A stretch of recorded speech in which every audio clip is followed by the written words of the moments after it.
अगजाननपद्मार्कं गजाननमहर्निशम् अनेकदन्तं भक्तानाम् एकदन्तमुपास्महे। विश्वेशं माधवं डुण्डिं दण्डपाणिं च भैरवं वन्दे काशीं गंगां भवानी मणिकर्णिकां।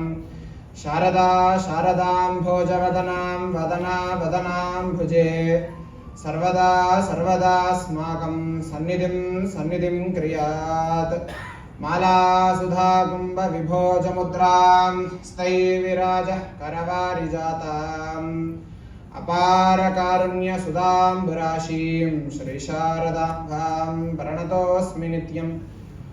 गुरुर्ब्रह्मा गुरुर्विष्णु गुरुर्देवो महेश्वरः गुरुः साक्षात् परं ब्रह्म तस्मै श्री गुरवे नमः। गुरवे सर्वलोकानां भिषजे भवरोगिणां निधये सर्वविद्यानां दक्षिणामूर्तये नमः। श्रुतिस्मृतिपुराणानाम् आलयं करुणालयं नमामि भगवत्पादशङ्करं लोकशङ्करम्। ఓం శ్రీ గురుభ్యో నమః. వేదికను అలంకరించినటువంటి పెద్దలందరికీ కూడా నారాయణ స్మరణ తెలుపుతూ ఈ యొక్క విశ్వావసునామ సంవత్సరంలో మనం ఈ యొక్క సంస్థలో పంచాంగ శ్రవణం అనేటువంటి విషయం మహత్తరమైనటువంటి కార్యాన్ని పెట్టుకున్నాం. మరి Chinna Reddy human resource and development institute of Telangana అనేటువంటి ఈ సంస్థలో డైరెక్టర్ గారైనటువంటి శశాంక్ గోయల్ గారు, అలాగే అడ్మినిస్ట్రేటర్ అయినటువంటి చంద్రజ్యోతి గారు, అలాగే సోర్స్ డైరెక్టర్ అయినటువంటి ఉషారాణి గారు, డాక్టర్ శ్రీనివాస్ గారు, వీరందరి యొక్క ఆధ్వర్యంలో ఈ యొక్క కార్యక్రమం జరుగుతుంది. వీరందరికీ కూడా నారాయణ స్మరణను పూర్వకంగా ఆశీర్వచనాన్ని, వారికి అందరికీ జగద్గురువుల అనుగ్రహాన్ని తెలియజేస్తూ విశ్వావసునామ సంవత్సరంలో ప్రథమంగా ఈరోజు ప్రారంభం అవుతుంది సంవత్సరం. ఎలా అంటే కొద్దిగా మనం ఈ యొక్క జ్యోతిష్య శాస్త్రాన్ని అలాగే ఈ పంచాంగ విషయాన్ని కూడా క్లుప్తంగా తెలుసుకోవాలి. అంటే ఈ యొక్క విషయాన్ని మొత్తం కూడా ఒక సంవత్సరం మొత్తం జరిగేటువంటి విషయాన్ని ఒక జ్యోతిష్య పండితుడు ముందే ఎలా చెప్పగలుగుతున్నాడు అనేటువంటిది అందరికీ కూడా ప్రశ్నించవలసినటువంటిది. ఎందుకంటే శంకరాచార్య సాంప్రదాయం నుండి కూడా క్వశ్చన్ ఆన్సర్ అనేది సనాతన ధర్మం మొత్తం కూడా ఉన్నది. కాబట్టి ఈ యొక్క జ్యోతిష్య శాస్త్రం అనేది వేదాలు 4 వేదాంగాలు, వేదానికి అంగాలు కల్పము, నిరుక్తము, జ్యోతిష్యము, వ్యాకరణము, తర్కము, మీమాంస అని ఇవి 6. ఈ 6 అంగాలు వేదానికి 6 పార్ట్స్. ఋగ్వేద, యజుర్వేద, సామ, అథర్వణ వేదాలలో నుండి వచ్చినటువంటివి 6 అంగాలే శిక్ష, వ్యాకరణ, ఛందస్సు, మీమాంస, జ్యోతిష్య, కల్ప. ఇందులో ఒకటి జ్యోతిష్యం. జ్యోతిష్యంలో సిద్ధాంత నిర్ణయం అంటే ఈ యొక్క గ్రహాల యొక్క కదలిక, అలాగే నక్షత్రాల యొక్క కదలిక, పంచభూతాల యొక్క మార్పిడి అనేటువంటి విషయాన్ని మొత్తం కూడా జ్యోతిష్య శాస్త్రంలో లెక్కేస్తారు. అంటే ఇది మొత్తం కూడా ఒక వేదిక్ సైన్స్, వేదిక్ మెథమెటిక్స్ తో కూడి ఉన్నటువంటి శాస్త్రం. అందులో విశేషంగా మనము ఈ యొక్క జ్యోతిష్యంలో పంచాంగము అనేటువంటి మాటను మాట్లాడుతున్నాం. పంచాంగ పఠనం, పంచాంగ శ్రవణం. పంచాంగ పఠనం అంటే తిథి, వార, నక్షత్ర, కరణ, యోగములు.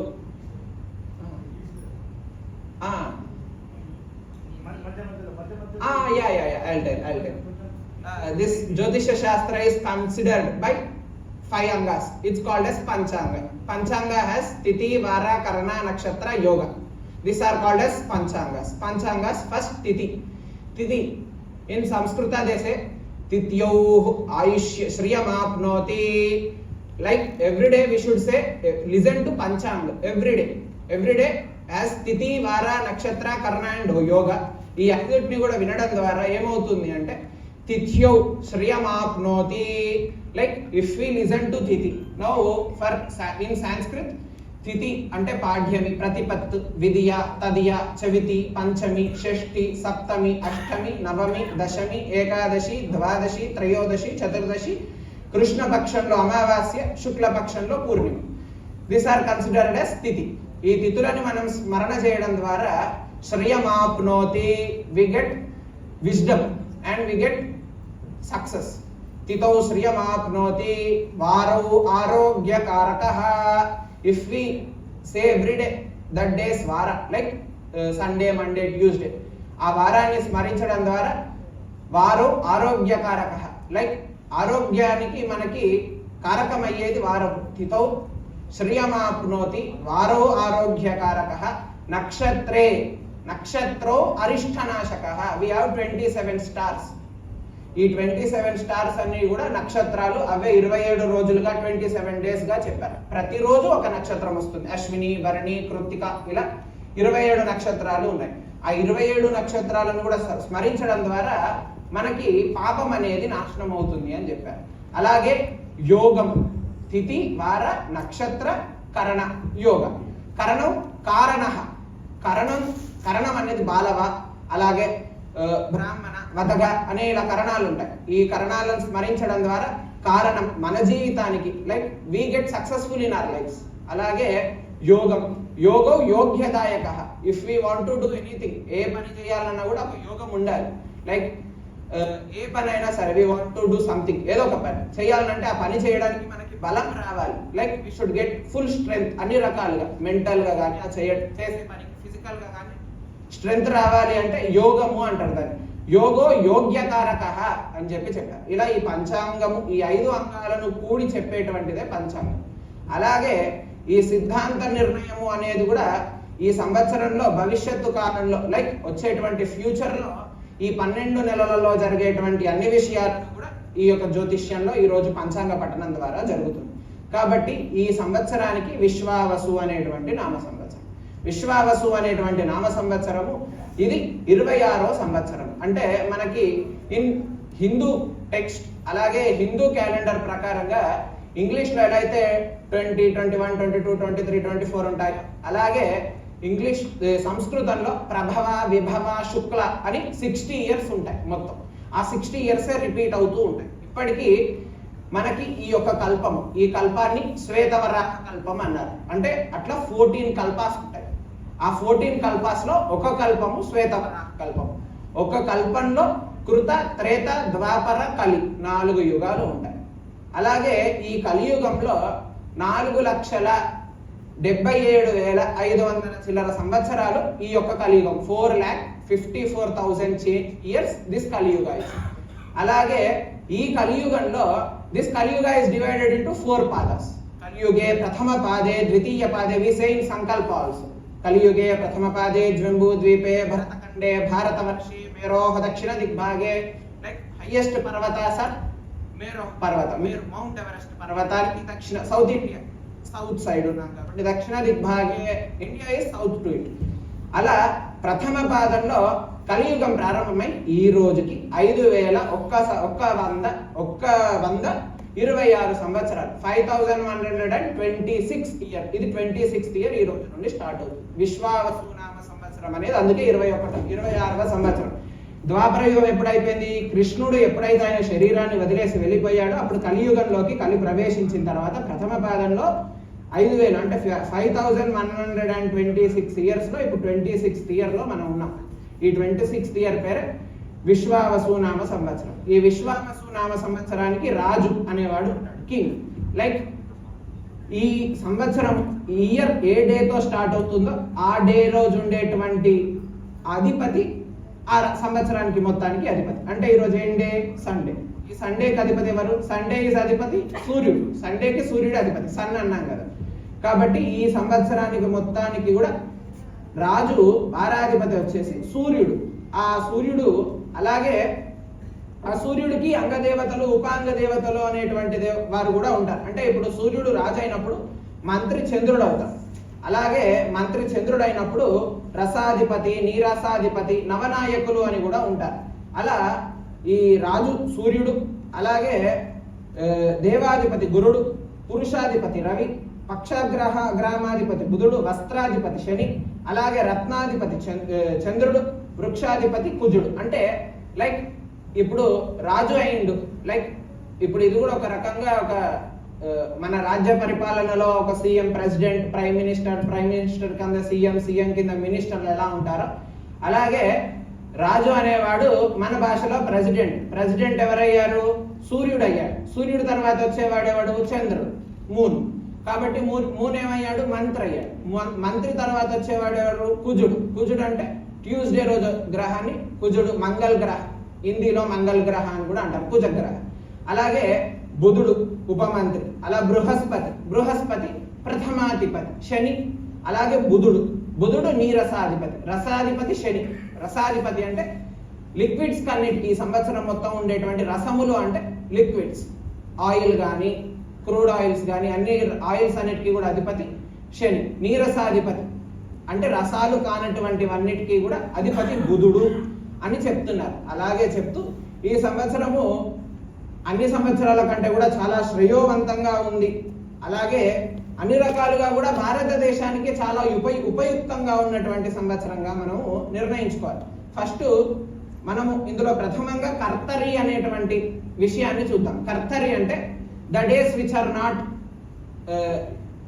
అనుకూలంగా లేవు. అంటే నాకు అంతగా ఇంగ్లీష్ హిందీ రాదు, నేను మాట్లాడడానికి ప్రయత్నిస్తాను. ఏమన్నా ఇంగ్లీష్ భాషలో కానీ హిందీ భాషలో ఏమన్నా అపరాధం ఉంటే నన్ను మన్నించాలి మీరందరూ పెద్దలు, ఎందుకంటే వేదం చదువుకున్న వాళ్ళము కాబట్టి.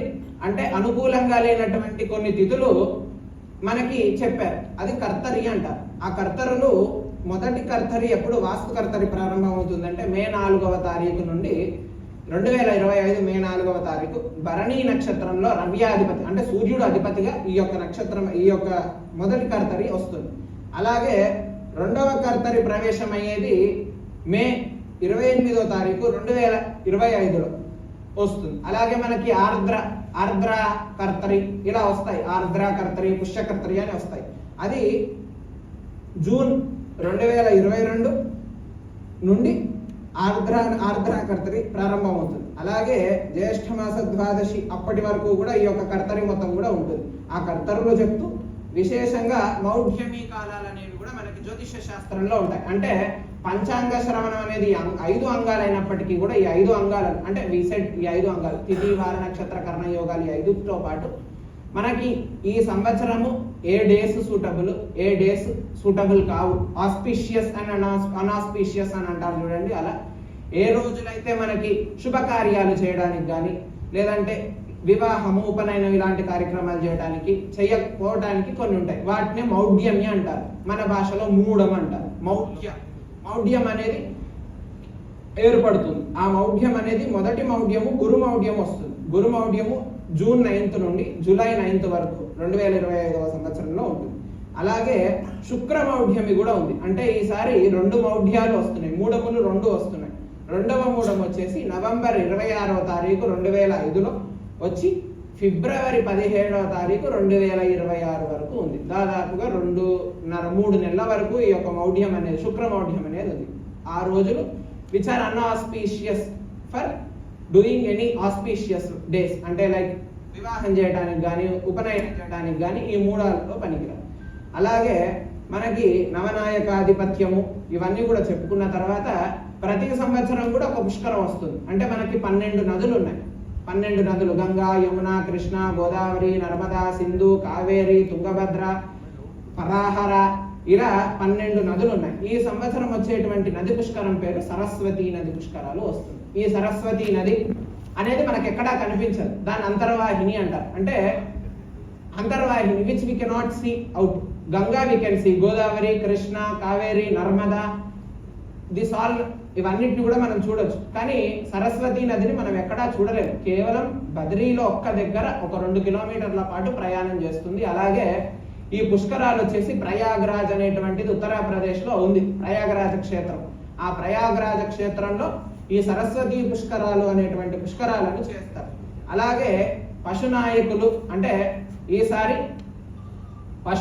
ఈసారి పశువులన్నిటికీ కూడా ఉండేటువంటి ఆవులు కానీ గేదెలు కానీ వాటన్నిటికీ కూడా పశునాయకులు అంటే క్యాటిల్, వాటన్నిటికీ కూడా అధిపతి యముడు.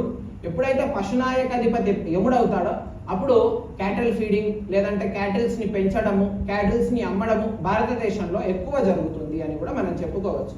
అలాగే భారతదేశంలో విశేషంగా వృష్టి అనేది ఉంది. అంటే వానలు పడటం, అనుకూలమైనటువంటి వానలు పడటం ఉంది. మనకి కుంచలు అనేటువంటి పదాన్ని సంస్కృతంలో తెలుగులో వాడతారు. కుంచలుగా వానను లెక్క వేస్తారు. అంటే ఇంత వర్ష శాతం ఇన్ని మిల్లీసు అని ఇప్పుడు ఎలా అయితే వేస్తున్నారో దాన్ని కుంచలు అనేటువంటి పదంతో వాడతారు. అలా 16 కుంచలు అంటే మొత్తానికి 28 కుంచలు ఉంటాయి. అందులో 16 కుంచల వర్ష శాతము అనేది ఈ పోయినటువంటి క్రోధినామ సంవత్సరం కంటే కూడా ఈ విశ్వావసు నామ సంవత్సరంలో కొద్దిగా ఎక్కువగా ఉంది.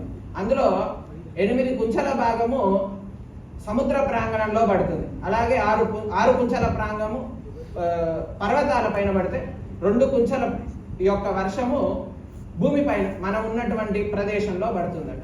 అలాగే గ్రహణాలు అనేది కూడా మనం తెలుసుకోవాలి. సంపూర్ణంగా ఈసారి 2 గ్రహణాలు వస్తున్నాయి. ఒకటి సంపూర్ణంగా వస్తుంది, ఇంకోటి పాక్షికంగా వస్తుంది. గ్రహణాలు, చంద్రగ్రహణాలు అంటే వాటినే మనము ఎక్లిప్స్, సోలార్ ఎక్లిప్స్ అని పిలుస్తారు.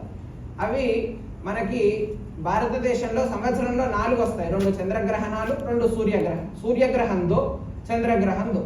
కానీ which are seen in India are consider as గ్రహణం. వీటి ఒక్క నియమాలు మాత్రమే మనం పాటించాలి. కాబట్టి మొదటి చంద్రగ్రహణం, సంపూర్ణ చంద్రగ్రహణం సెప్టెంబర్ 7వ తారీఖు 2025 రాత్రి వస్తుంది. ఆ రాత్రి 11:41 ఆ యొక్క చంద్రగ్రహణం వస్తుంది. అలాగే పాక్షిక చంద్రగ్రహణం కూడా మార్చి 3, 2026వ తారీఖున వస్తుంది. కాబట్టి ఈ 2 గ్రహణాలు కూడా మన యొక్క భారతదేశంలో ఉన్నాయి. అలాగే మనం ఈ గ్రహణాలతో పాటుగా విశేషంగా ఈ సంవత్సరంలో జరిగేటువంటి విషయాలన్నింటినీ కూడా కొద్దిగా చెప్పుకోవాలి. అంటే పంటలు, ఎందుకంటే ఇండియా ఈస్ కన్సిడర్డ్ యాజ్ కర్మభూమి. అన్ని వేరే వేరే దేశాలన్నీ కూడా యోగ భూమి, అలా వేరే వేరే భూములుగా చెప్పారు. గంధర్వులు ఉండేటువంటి లోకాలు అలా చెప్పారు. కానీ ఇండియా ఈస్ కర్మభూమి. If we work we live. కష్టపడితేనే తినగలుగుతాము అనేటువంటి విషయాన్ని కర్మ ద్వారానే మనం ఏదైనా ఇక్కడ సాధించగలుగుతాం. కూర్చున్న దగ్గరికి అన్ని రావాలి అంటే ఏది రాదు. కాబట్టి భారతదేశంలో కర్మభూమి. అందులో భారతదేశం మొత్తం కూడా వ్యవసాయాధారంగా ఉంది. అగ్రికల్చర్ అనేటువంటిది మెయిన్గా భారతదేశంలో ఉంది. కాబట్టి రెడ్ సాయిల్ కల్టివేషన్ అనేది చాలా బాగా ఉంటుంది. రెడ్ సాయిల్లో వచ్చేటువంటి ఏ ధాన్యమైనా కూడా, ఎలాంటి గ్రెయిన్స్ అయినా కూడా రెడ్ సాయిల్ కల్టివేషన్ ద్వారా చాలా లాభాలు ఉన్నాయి.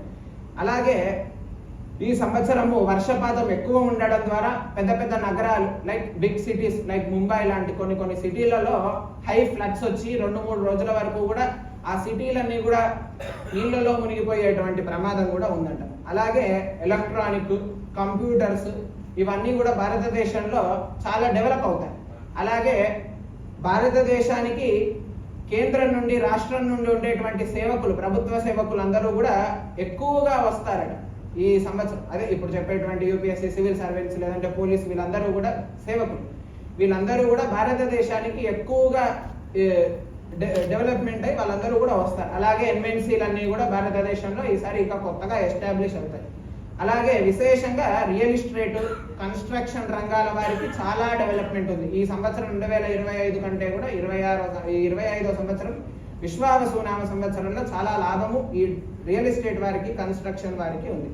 అలాగే భారతదేశంలో సొంతంగా ఎలక్ట్రిసిటీ అనేటువంటిది కూడా డెవలప్ అయ్యేటువంటి అవకాశం ఉంది. అలాగే విశేషంగా చెప్పుకోవాల్సింది ఏంటంటే రవి రాజు అవ్వడంతో ఈ ఆంధ్రదేశంలో, ఇక్కడ దక్షిణ భారతదేశంలో కొంచెం రాజ పరిపాలన, నాయక పరిపాలనలో కొన్ని ఇబ్బందులు వస్తాయి. అంటే నాయకుడికి అలాగే ప్రజల మధ్యలో కొన్ని విషయాల పట్ల వైఫల్యం వచ్చి వారిద్దరి మధ్యలో అనుకూల్యత రాకుండా ఈ యొక్క ఏప్రిల్ మాసం నుండి జూన్ వరకు కూడా ఈ జనాలిద్దరి మధ్యలో, నాయకుడి మధ్యలో, ప్రజల మధ్యలో తగాదలు వస్తాయి. అలాగే ఎలాంటి కొత్త ఉత్పాదన లాంటివి ఏవి తీసుకున్నా కూడా వాళ్ళు వాటిని ఏవిటిని కూడా పరిపూర్ణంగా చేయలేక, జనాలకి కావాల్సినటువంటి అవసరాలను తీర్చలేక చాలా ఇబ్బందులు వస్తాయి. అలాగే భారతదేశంలో ఒక రాష్ట్రంలో ఆ యొక్క రాజ్య నాయక పరిపాలననే పడిపోతుంది అని కూడా చెప్తున్నారు. కొద్దిగా రవి ఆధిపత్యం అవ్వడంతో ఈ యొక్క మన దక్షిణ భారతదేశంలో కొద్దిగా రాజకీయ పరంగా కొద్దిగా అనానుకూలతలు ఇలాంటివి కనిపిస్తూ కొత్త ఆలోచనలు వచ్చేటువంటి,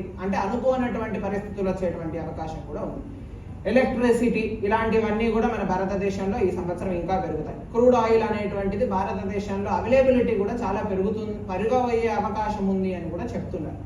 అలాగే భారతదేశంలో ఉన్నటువంటి నిరుద్యోగత, అన్ఎంప్లాయ్మెంట్ అనేది కూడా కొద్దిగా తగ్గి అందరూ కూడా కొద్దిగా ఎంప్లాయ్మెంట్ వైపు వెళ్ళి ఎడ్యుకేషన్స్ అనేటువంటివి కూడా ఈ భారతదేశంలో ఈ సంవత్సరం పెరుగుతాయి. అలాగే సకాలంలో కాకపోయినప్పటికీ కూడా వర్షాలు మట్టుకు వృష్టిగా సమృద్ధిగా పడతాయి. సకాల వర్షాలు లేకపోయినప్పటికీ కూడా చైత్ర ప్రారంభం నుండే, అంటే ఇప్పుడు ఈ నెల ప్రారంభం నుండే కూడా వర్షాలు పడేటువంటి అవకాశం ఉంది అని చెప్పారు. అలాగే భారతదేశంలో బే ఆఫ్ బెంగాల్, అలాగే ఇండియన్ ఓషన్, ఈ 2 ఓషన్లలో కూడా సునామీలు వచ్చేటువంటి అవకాశం ఉంది. కొద్దిగా వాటి దగ్గరగా ఉన్నటువంటి ప్రాంతాల వారికి కొద్దిగా ధన ధాన్య నష్టం జరిగేటువంటి అవకాశం కూడా కొద్దిగా ఎక్కువగా ఉంది. అలాగే ఇప్పుడు ఉన్నటువంటి దానికంటే కూడా బంగారము వెండి ఈ రెండుటి యొక్క ధరలు కొద్దిగా తగ్గి హెచ్చుగా పెరిగేటువంటి అవకాశం కూడా ఉంది. ఇప్పుడు ఎవరైనా బంగారంలో ధనాన్ని ఉంచి దాన్ని మరలా డెవలప్మెంట్ అంటే దాన్ని మరలా అమ్ముకోవాలి అనేటువంటిది ఉంటుంది. గోల్డ్ ఇన్వెస్ట్మెంట్స్ అంటారు. ఆ గోల్డ్ ఇన్వెస్ట్మెంట్స్ అన్ని కూడా ఇప్పుడు చేసి కార్తీక మాసం ఆ కాలంలో రేట్లు పెరిగే అవకాశం బంగారానికి ఉంది కాబట్టి అప్పుడు అమ్ముకోవచ్చు. నవంబర్ అక్టోబర్ ఆ ప్రాంతంలో గోల్డ్ రేట్స్ అనేవి పెరుగుతూ ఉంటాయి, అప్పుడు జరుగుతాయి. అలాగే భారతదేశంలో ఎక్కువగా మిర్చి, పల్లి, పీనట్ అండ్ మిర్చి ఇవి బాగా ఈ సంవత్సరం పండుతాయి. అవి బాగా వేరే వేరే దేశాలకు కూడా ఎక్స్పోర్ట్స్ అనేటివి కూడా జరుగుతాయి. అలాగే భారతదేశంలో విశేషంగా ధనము అనేటువంటి విషయంలో కూడా అభివృద్ధి కూడా జరుగుతుంది. అలాగే కొద్దిగా సౌత్ వెస్ట్ స్టేట్స్లలో కొంచెం వానలు ఎక్కువగా ఉంటాయి. సౌత్ స్టేట్స్లలో ఇప్పుడు దక్షిణ భారతదేశంలో అలాగే భారతదేశానికి ఉన్నటువంటి వెస్టర్న్ స్టేట్స్లలో కూడా కొంచెం వానలు ఎక్కువ ఉంటాయి.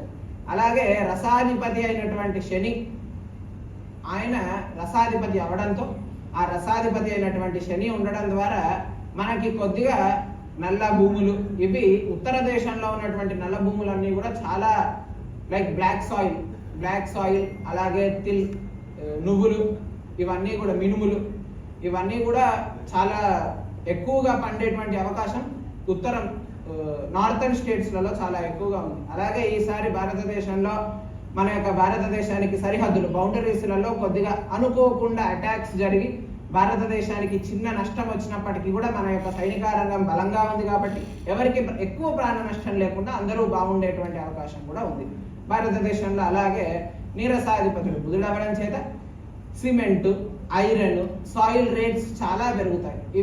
వీటి డిమాండ్ ఎక్కువ పెరిగి ఇవి ఇన్ఫ్లేషన్కి కూడా దారితీసేటువంటి అవకాశం ఉంది. అలాగే north east states like Meghalaya, Manipur ఈ స్టేట్స్ ఏవైతే ఉన్నాయో ఆ స్టేట్స్లలో కొన్ని వేరే పక్క దేశపు ఇబ్బందుల వల్ల కర్ఫ్యూలు ఇలాంటి హై టెన్షన్ అనేటువంటి ఇబ్బందులు కూడా ఆ యొక్క రాష్ట్రాలలో వచ్చేటువంటి అవకాశం ఉంది. అలాగే భారతదేశంలో మెడికల్ ఇన్స్టిట్యూట్స్ మాత్రం చాలా ఘనంగా పెరుగుతాయి. మెడికల్ ఇన్స్టిట్యూట్స్ అన్నీ కూడా చాలా డెవలప్ అవుతాయి అని కూడా చెప్తున్నాయి. అలాగే భారతదేశంలో విశేషంగా చింతపండు, టామరిండ్, అలాగే బెల్లము, చక్కెర యొక్క ఉత్పత్తి చాలా జరిగి ఇది ఇతర దేశాలకు కూడా వెళ్ళేటువంటి అవకాశం ఉంది. అలాగే ఆసియా ఖండం అంటే ఇంగ్లాండ్ ఇట్లాంటి దేశాలలో ఈసారి చాలా రకాలైనటువంటి వార్ఫేర్లు జరిగేటువంటి అవకాశం చాలా ఎక్కువగా ఉంది. దానికి భారతదేశం నుండి కొద్దిగా మద్దతు పలికేటువంటి అవకాశం కూడా ఉంది. వేరే దేశాలలో ఉన్నటువంటి భారతీయులందరూ కూడా చాలా సురక్షితంగా ఉంటారు. ఎవరికి కూడా ఎలాంటి ఇబ్బంది లేకుండా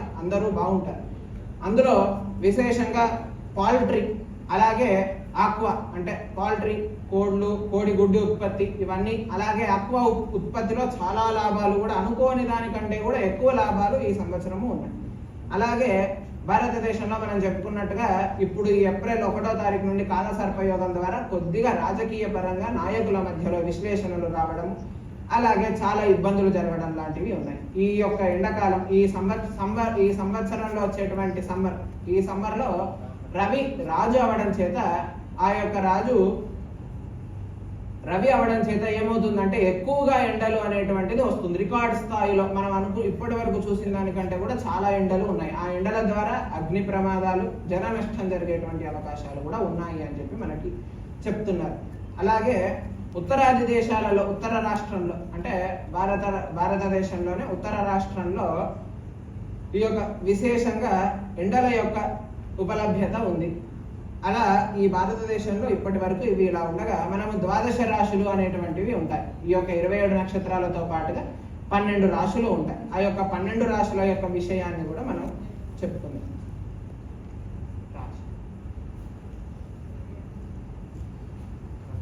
జోడియాక్ సైన్